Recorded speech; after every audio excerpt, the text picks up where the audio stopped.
I have a large community activist background, so I wanted to talk about my work in the community and how being Hapa has affected my work in the community, for the good or the bad of it.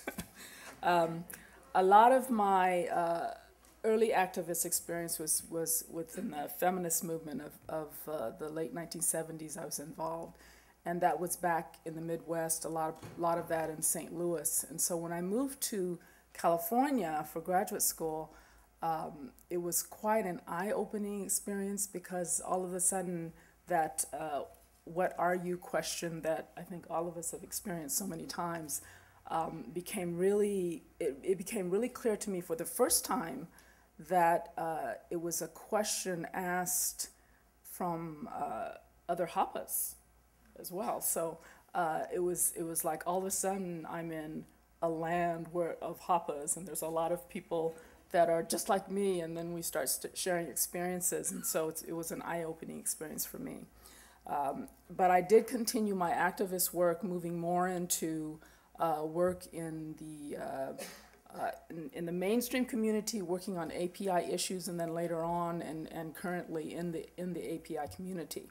And so I want to talk first about my early experiences, and then I'll talk a little bit about what I'm doing now and what I think the cautionary tale is for community organizations, especially those in the API community. One of the experiences I'd like to relate to you was in the late 1980s and the early 90s. I was working with the board of directors for Girl Scouts of America. And so I had been a Girl Scout growing up in the Midwest, and I said, well, this is a worthy organization, I believe in it. And at the time, Girl Scouts of America was in the process of setting up what they call advisory councils. And, you know, true to nature, the advisory councils were divided up by monoracial groups. And so they had an African American Advisory Council, an Asian American Advisory Council, and so on. And because of my contacts within the Girl Scouts of America, a couple of friends who were Hapa, they put me into the Asian American Advisory Council instead of the African American Advisory Council. And so it was an interesting experience, and I met a lot of good friends that are still my friends to this day, doing issues within the council. But one of the issues that continually came up was you have women who volunteer as big sisters, and you have a pool of not so much at-risk, but girls who were in need of a mentor. And so the mothers of these girls would bring, you know, from different Asian ethnic groups, would bring their daughters in. They'd try to find a match, and they'd have this very wonderful match between a big sister and a little sister. And they were committed oftentimes for several years in the same unit. And so it was wonderful to see that. But in particular, I remember that as we were watching this happen over a couple of years, we noticed that a lot of the little sisters coming in were Hapa. And this one particular match was with a Filipina big sister and a little girl who was half Chinese and half white. And her Chinese mother was pretty much monolingual, and she had brought her daughter in to get matched, to have a mentor. And so in particular, they were very photogenic, and so they were used a lot for the marketing brochures, marketing communications, the presentations, you know, on TV shows, on public TV. And in this particular instance, I remember having an API Advisory Council meeting, and we were talking about having them on a float for the Chinese New Year parade.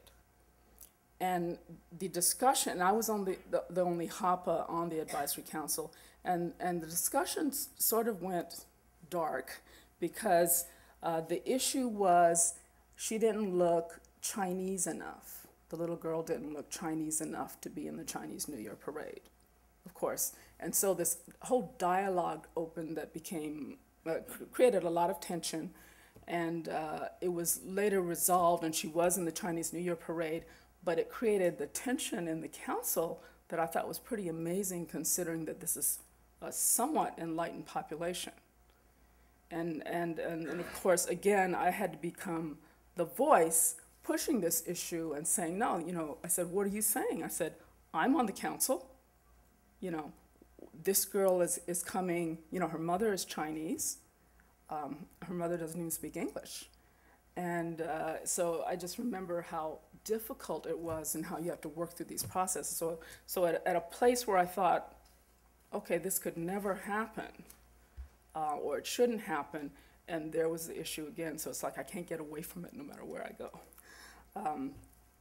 And so there was a real low awareness level. Now, in other organizations that were not mainstream, that were in the API community, I had less of an issue because oftentimes they were very focused issues that each of the whether they were community-based organizations, nonprofits, whatever, their focus was on a particular thing. For example, I was a founding member of Asian Pacific Islanders for Reproductive Health, and we were working on women's issues and in the API community, and we were so focused on that issue, my presence and my involvement was never questioned.